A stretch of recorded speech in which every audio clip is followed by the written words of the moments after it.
OH and then OH। अब यहाँ ये जो क्रिस्टलीय यौगोत्पाद बनेगा जल अणु के साथ क्रिया करवाए लगभग 0 डिग्री सेंटीग्रेड ताप पर, ये जल के 3 मोल के साथ क्रिया करेगा और योगात्मक यौगिक बनाता है। अब इसके बाद में ये क्या करेगा, जल अणु के साथ में गर्म किया जाएगा तो जल का एडिशन हो जाएगा और इसका हो जाएगा जल अपघटन, हाइड्रोलाइसिस की क्रिया होगी। इसका जब जल अपघटन करवाते हैं ताप वृद्धि, तो ताप वृद्धि के साथ साथ ये जल अपघटित होगा, जल के और अणुओं के साथ एडिशन होकर के जल अपघटन होगा। उस स्थिति में क्या हो जाएगा, जब इसका जल अपघटन होगा तो ये कंपाउंड्स का निर्माण करेगा, क्या बनाएगा, बोरिक एसिड, तो H का होल प्राइस अपघटन होगा बोरोनाइट। तो इसका मतलब इधर OH जा रहा है, इधर क्या जा रहा है H, इधर OH इधर H, इधर OH इधर H, इधर H इधर H, इधर OH इधर OH इधर। अब देख लीजिएगा कितने OH आ रहे हैं, DOH का होल थ्राइस, यहाँ की DOH का होल थ्राइस। तो इसका जब जल अपघटन हुआ 6 मोल लिया निकल के, 1 मोल तो ये हो गया, ये दूसरा मोल, ये तीसरा मोल, ये चौथा मोल, ये पांचवा, ये छठा, 6 मोल काम में लिया मैंने चल के। तो क्या हुआ, जल अपघटित हुआ, क्या बनाएगा, ये बना लेगा DOH का whole thrice H3BO3, boric acid बन गया। और अब नाइट्रोजन पर क्या हो गए 1 2 3 4, तो अमोनिया निकल गई, अमोनिया के कितने मोल निकल गए, 3 मोल निकल।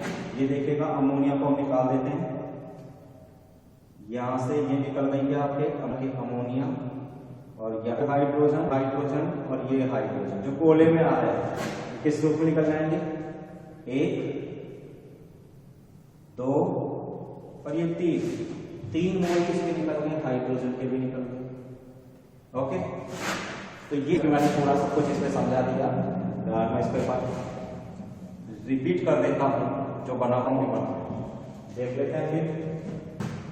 Recently structure boron nitrogen, boron nitrogen then OH H H then H OH H and then H। सबसे पहले ये कंपाउंड बनता है यौगोत्पाद के रूप में जब जल के साथ 0 डिग्री सेंटीग्रेड ताप पर जब ओरिजिन की जल अणु से क्रिया करवाई जाती है, तो जल अणु के साथ सबसे पहले और अमोनिया भी निष्कासित कर देता है, साथ में अभिक्रिया में सह उत्पत्ति H2O से क्रिया। अब हम बात कर रहे हैं एल्कोहल से क्रिया। एल्कोहल के लिए हम कौन सा लेंगे, मैथेनॉल से क्रिया।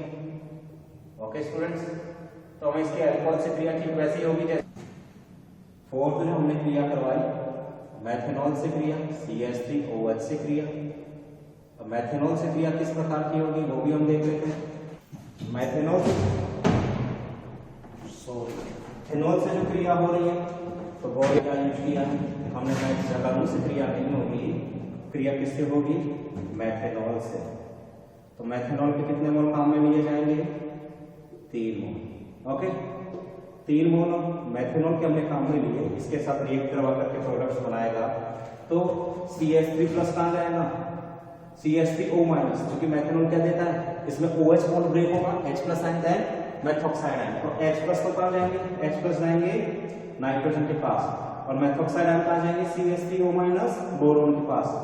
तो जहां जहां OH थे वहां CH3O- मैं यूज कर लूंगा, क्या यूज हो जाएगा, methoxide ion CH3O- OCH3 and then OCH3। ये इसके साथ क्रिया, मेथनॉल के साथ क्रिया। मेथनॉल में क्या होगा, CH3O- देन H+, तो H+ तो कहां जाता है, नाइट्रोजन पर, और CH3O- कहां जाएगा, प्रत्येक बोरोन पर। ओके, तो सारे बोरोन्स पर हमने OCH3 जोड़ दिए, CH3O- मेथॉक्साइड आयन जोड़ दिए, नाइट्रोजन पर हमने हाइड्रोजन जोड़ दिए। ओके स्टूडेंट्स, अब आगे क्या हुआ, इसकी भी वही, अब कितने अणु लेंगे, इसका भी वही अपघटन करवाएंगे, तो ये भी क्या करेगा, और मेथेनॉल अणुओं के साथ में अपघटित होगा, 6 CH3OH, 6 मेथेनॉल के अणु, क्योंकि इसकी क्रिया एल्कोहल की क्रिया से जल अणुओं के समान ही होती है। तो यहां भी क्रिया में क्या होगा, मेथेनॉल के साथ जब क्रिया करवाएंगे तो क्या हो जाएगा, ये क्या बनाएगा, तो यहां पर ये प्रोडक्ट चेंज हो जाएगा, केवल निकलेगी तो वही अमोनिया वगैरह, जब इसकी मेथनॉल के और अणु के साथ क्रिया करवाएंगे तो केवल मात्र चेंज यही होगा, वहां OH की जगह चूंकि हमने OCH3 का 4th thrice try methoxide borane का निर्माण होगा। वहां BOH3 बन रहा था, चूंकि बोरोन के कितने मोल बन रहे थे यहाँ पे BOCH3 का 4th थ्राइस, तो यहाँ कितने मोल थे, ये 1 2 3 एच है। अब बोरोन कितना है, ये भी तो कितने हैं, ये भी तो देखना पड़ेगा। तो हमने तो वहां डाला था BOH का 4th थ्राइस, कितने बोरोन है 1 2 3, वो भी तो आएंगे, वो सभी हाइड्रोजन्स को बॉन्ड को ब्रेक करेंगे। एक बोरोन पर होगा तो 3 बोरोन पर क्रिया होगी, तो ये बनाएगा इसके साथ क्रिया, तो इसके 3 मोल बने तो ट्राई मेथॉक्सी बोरेन्स का निर्माण होगा, अमोनिया बनती है तो साथ में H2 की रिलीज हो जाएगी। तो ये थी इसकी मेथनॉल से क्रिया। ओके स्टूडेंट्स, तो ये इसकी होगी। अब बात कर लेते हैं इसकी Br2 से क्रिया। नेक्स्ट 5th नंबर की क्रिया इसकी हुई Br2 से क्रिया। अब ये जो क्रिया है ये भी भिन्नता दर्शाएगी। Br2 से क्रिया, Br2 से क्रिया किस प्रकार की होगी देख लेते हैं।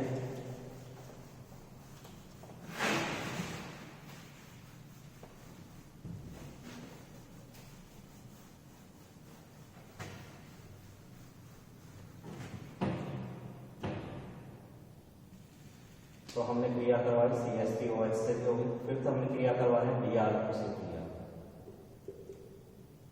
ओके स्टूडेंट्स, अब Br2 से क्रिया देखते हैं। जो Br2 था तो बोरेजिन की क्रिया करवाएंगे। बोरेजिन हमने काम में लिया B3N3H6। अब इस बोरेजिन की क्रिया किससे करवाई, Br2 से। Br2 के कितने मोल लेंगे हम, 3 मोल, योगात्मक क्रिया होगी।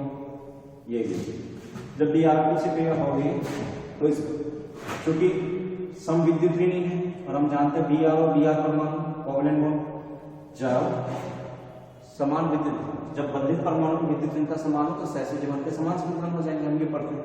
लेकिन फिर भी मान लीजिए इसमें ध्रुवणता उत्पन्न करवा दी जाए तो एक पर तो आ जाएगा आंशिक ऋणावेश और दूसरे पर आ जाएगा आंशिक धनावेश।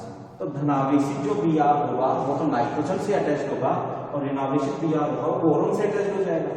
तो बोरेजिन की जो Br2 से जो क्रिया करवाते हैं तो उसमें ये देखा गया, ये बोरेन, ये नाइट्रोजन, ये बोरेन, ये नाइट्रोजन। अब इस पर हमने Br का एडिशन देख लिया। Br का क्या एडिशन देखा, ये देखिए तो नाइट्रोजन पर भी Br जा रहा है, H है, इस पर भी H, Br,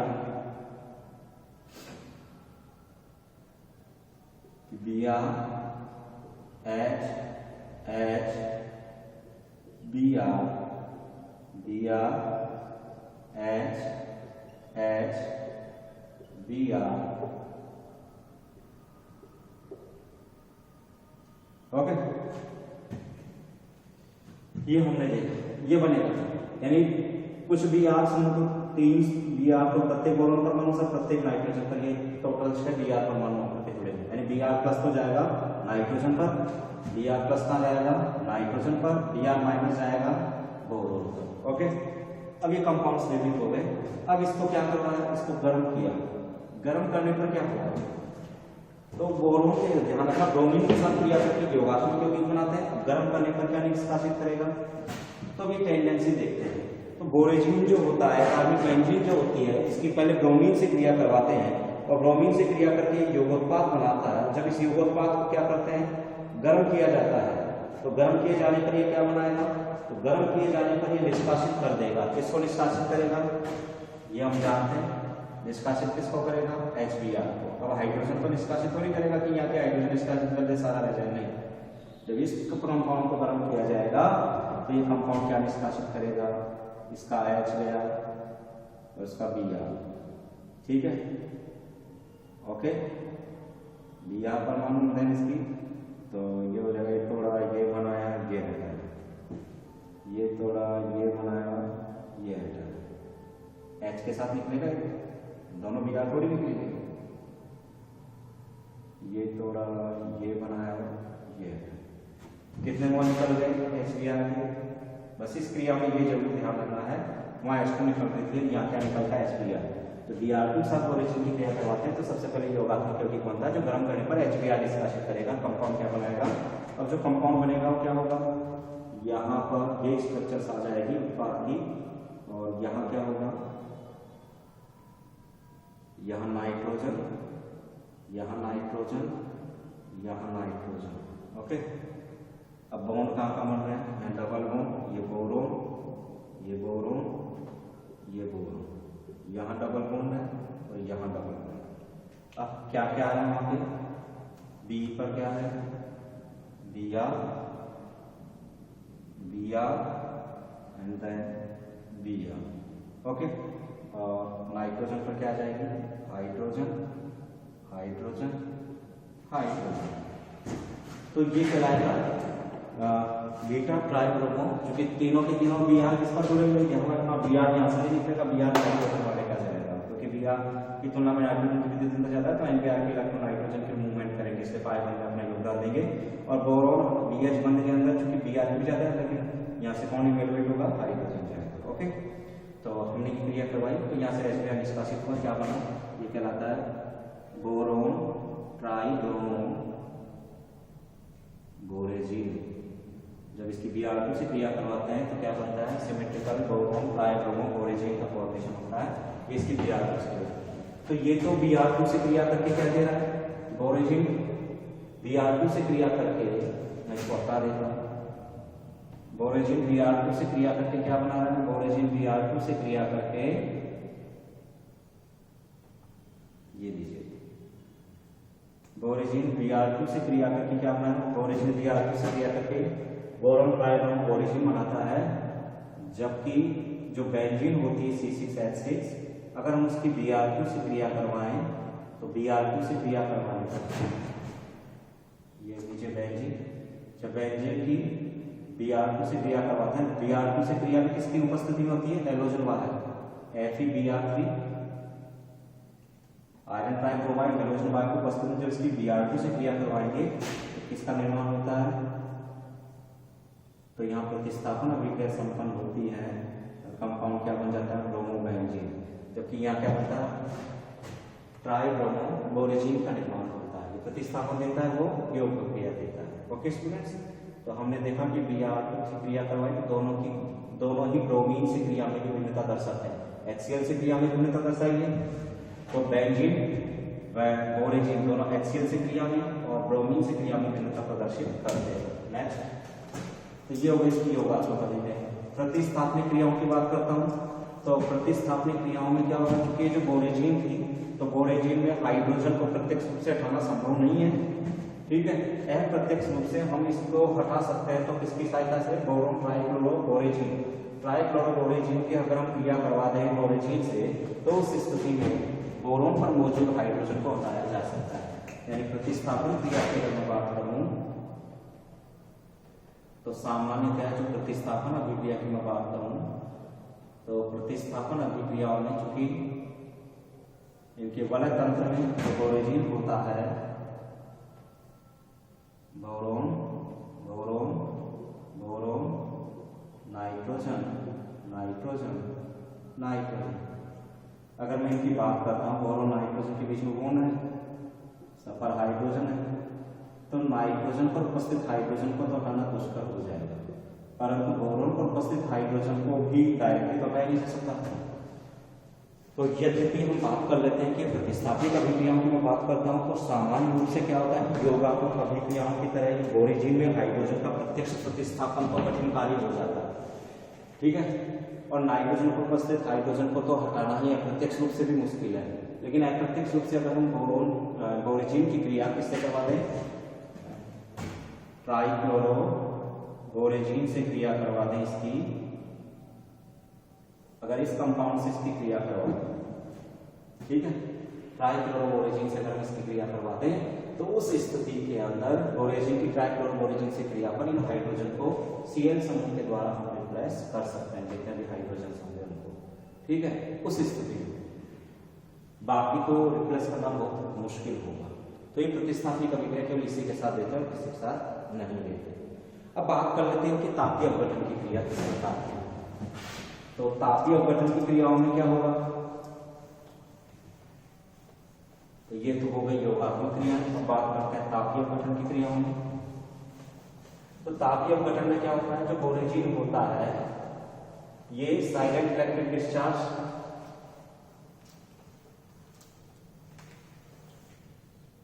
या फिर थर्मल डिकम्पोजिशन, ताप वृद्धि पर, तो बोरेजिन को जैसे टेम्परेचर बढ़ाया जाएगा तो बोरेजिन क्या करेगा, बोरेजिन को तापीय अपघटित करवाकर, यानी बोरेजिन को टेम्परेचर देंगे, प्रोवाइड करवाएंगे, तो ताप वृद्धि के साथ साथ ये तापीय अपघटित होने लगते हैं। या फिर साइलेंट इलेक्ट्रिक डिस्चार्ज में से जब बोरेजिन को प्रवाहित किया जाता है तो सामान्य रूप से क्या करते हैं, ये सामान्यतः अपघटित होकर के डाइफेनिक या फिर नेफ्थलीन के समरूप बोरेजिन यौगिकों का निर्माण करते हैं। तो ये होगी कि तापीय अपघटन की क्रिया। तीसरे प्रकार की क्रिया इसमें कौन सी आती है, तापीय अपघटन की क्रिया। इसमें मैं लिख बता देता हूं, जो बोरेजिन होता है, जो बोरेजिन होता है, बोरेजिन क्या करता है, ताप वृद्धि के साथ तापीय अपघटित करवाए जाने पर, ताप वृद्धि के साथ तापीय अपघटन पर या साइलेंट इलेक्ट्रिक डिस्चार्ज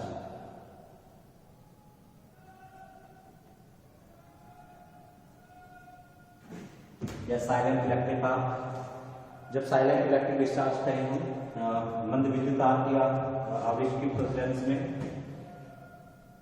तापीय अपघटन पर या साइलेंट इलेक्ट्रिक डिस्चार्ज की उपस्थिति में क्या करता है, डाइफेनिल अथवा नेफ्थलीन समान, नेफ्थलीन लाइक कंपाउंड निर्मित करता है।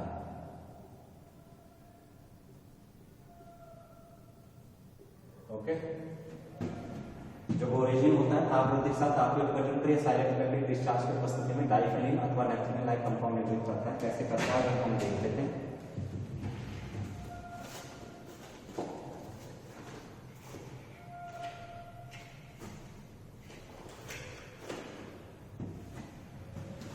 अब हम इसकी बात कर रहे थे, तो तापीय अपघटन किस प्रकार से होगा, तो हमने कहा कि B3N3H6 ये हो गया हमारे बोरेजिन। अब बोरेजिन का हमने थर्मल डिकम्पोजिशन करवाया, तापीय अपघटन,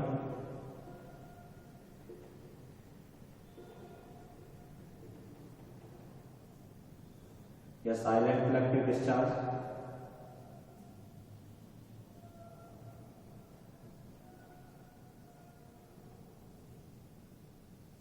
तो सामान्यतः क्या बनाते हैं, या तो डाइफेनिल या नेफ्थलीन लाइक कंपाउंड। अब नेफ्थलीन लाइक कंपाउंड बनाएंगे तो किस प्रकार के होंगे, तो इस टाइप के होंगे।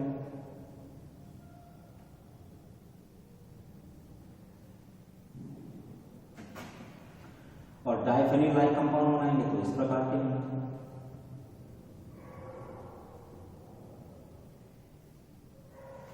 अब हमने कहा कि यहाँ क्या आ जाता है, मान लीजिए नाइट्रोजन, या बोरोन होगा या नाइट्रोजन होगा, या बोरेन होगा या नाइट्रोजन होगा, या बोरेन नाइट्रोजन, या बोरोन परमाणु, या नाइट्रोजन परमाणु, या बोरोन परमाणु। बस बॉन्डिंग देख लीजिएगा, बीएन बॉन्ड होगा, यहाँ भी बीएन बॉन्ड होगा, यहाँ भी बंद होगा, लेकिन यहाँ सब जगह क्या होंगे, hydrogen hydrogen hydrogen hydrogen hydrogen hydrogen hydrogen and then hydrogen. इस जगह हाइड्रोजन नहीं होंगे बाकी, तो ये स्ट्रक्चर तो हो गई नेफ्थलीन लाइक।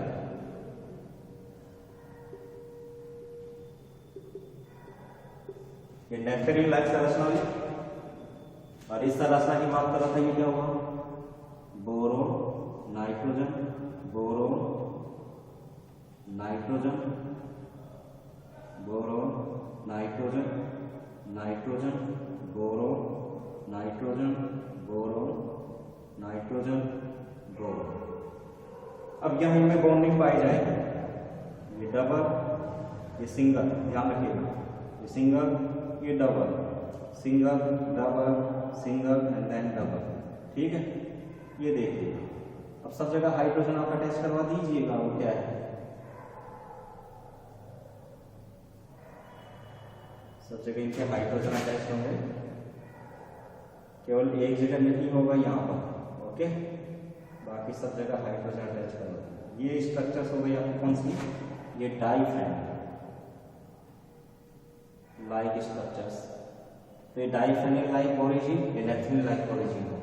तो थर्मल डिकम्पोजिशन करवाया जाए या साइलेंट इलेक्ट्रिक डिस्चार्ज करवाया जाए, बोरेजाइन क्या देता है, बोरेजिन तापीय अपघटन या साइलेंट इलेक्ट्रिक डिस्चार्ज पर नेथ्रिन सदृश या डाइफेनिल सदृश बोरेजिन यौगिकों की भी प्राप्ति होती है। तो ये थी तापीय अपघटन की क्रिया। ओके, नेक्स्ट हम देख लेते हैं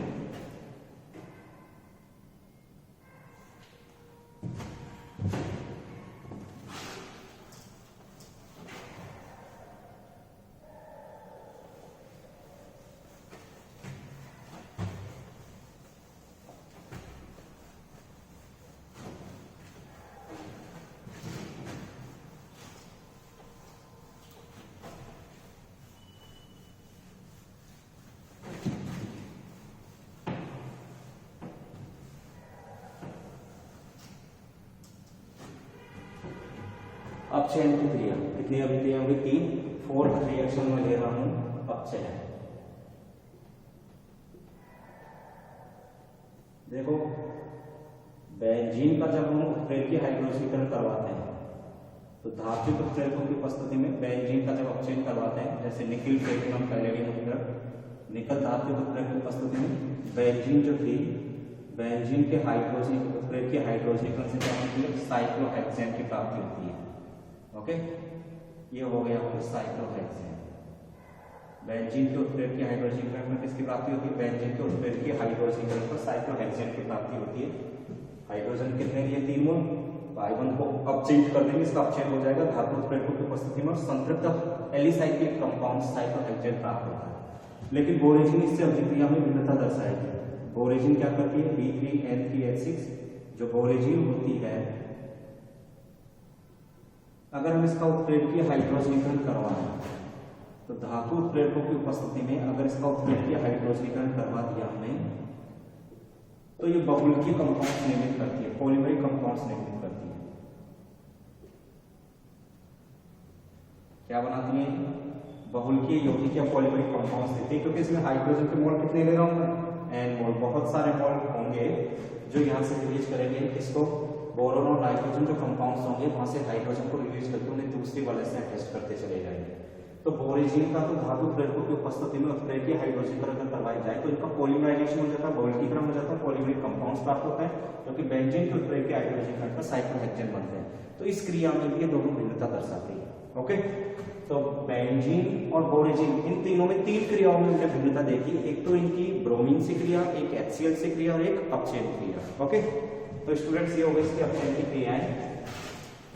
अब बात कर लेते हैं कि बोरेजिन की बंधन संरचना में बंधन, बोरेजिन की संरचना कैसी होगी और उसमें बंधन किस प्रकार का पाया जाएगा, ये तुम्हारा टॉपिक है। ओके, तो हम इसके ऊपर चर्चा करते हैं क्या होगा, किस प्रकार की क्रिया होगी। तो इसमें हम देखते हैं, हमने बात की संरचना एवं बंधन और उसके बाद हमारे बोरेजिन कंप्लीट।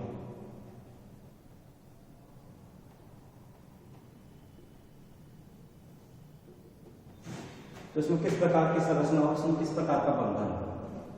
देखो जो बोरेजिन होती है, मैं बोरेजिन की अगर मैं बात करूं तो बोरेजिन की सारी अगर मैं आपको हिस्ट्री बताऊं तो चूंकि बेंजीन की संरचना समतली प्लेनर हेक्सागोनल स्ट्रक्चर्स होती है, तो बेंजीन के समान बोरेजिन भी ये दोनों के दोनों प्लेनर हेक्सागोनल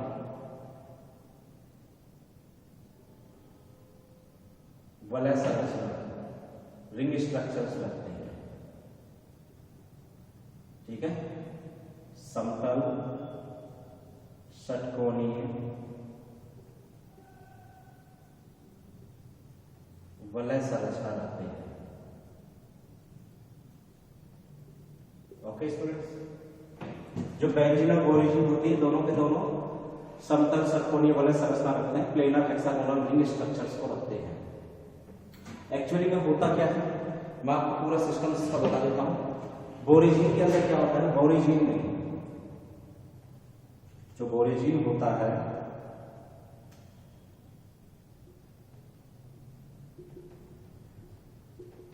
बोरोन एवं नाइट्रोजन परमाणु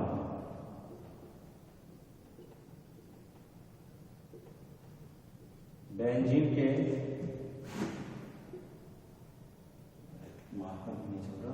बेंजीन के वलय तंत्र में उपस्थित, बेंजीन में बोरोन व नाइट्रोजन परमाणु बेंजीन के वलय तंत्र में उपस्थित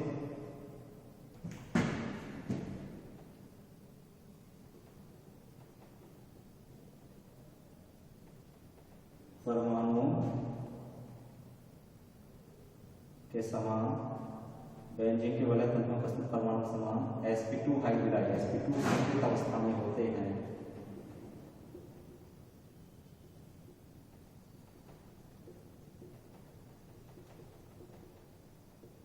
ओके स्टूडेंट्स, बोरेजिन में क्या होता है, बोरोन और नाइट्रोजन परमाणु बेंजीन के वलय तंत्र में उपस्थित परमाणु समान sp2 संतृप्त अवस्था में होते हैं।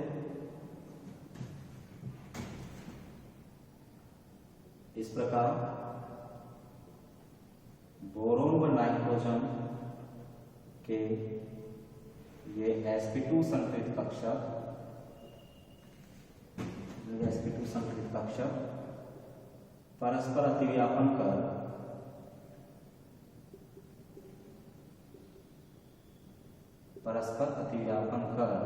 क्या करते हैं, इस प्रकार बोरोन और नाइट्रोजन के sp2 संतृप्त कक्षक परस्पर अतिव्यापन कर सिग्मा कोवलेंट बॉन्ड, सिग्मा सहसंयोजी बंध कोवलेंट बॉन्ड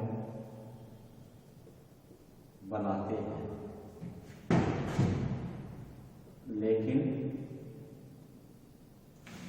नाइट्रोजन परमाणु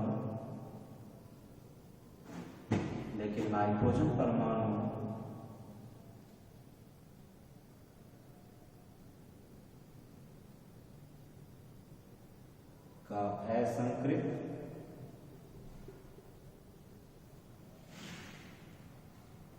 पी कक्षक जो कौन सा होता है, लॉन पेयर होता है।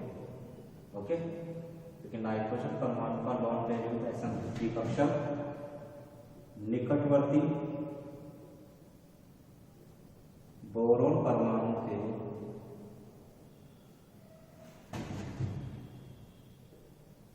रिक्त असंकृत पी कक्षक के साथ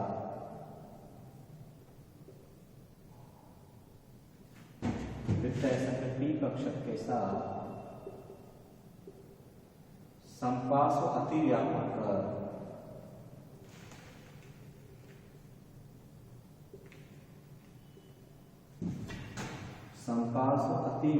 कर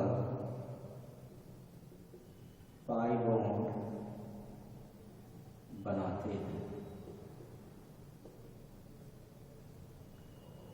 इस पाई बंध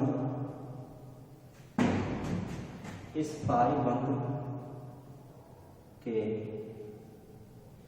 इलेक्ट्रॉन पेयर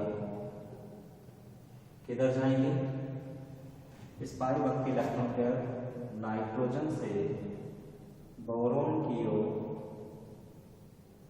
ट्रांसफर होते हैं।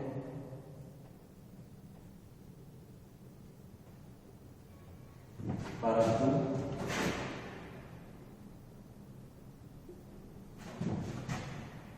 नाइट्रोजन व बोरोन सिग्मा सहसंयोजी बंध के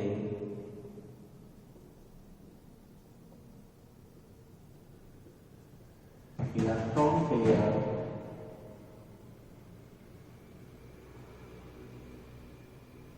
नाइट्रोजन की उच्च इलेक्ट्रॉन नेगेटिविटी के कारण, उच्च विद्युत ऋणता के कारण बोरोन से नाइट्रोजन की ओर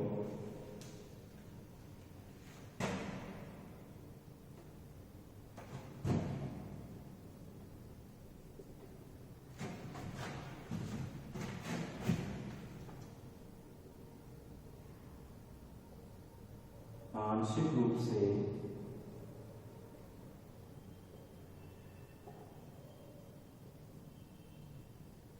ट्रांसफर होते हैं।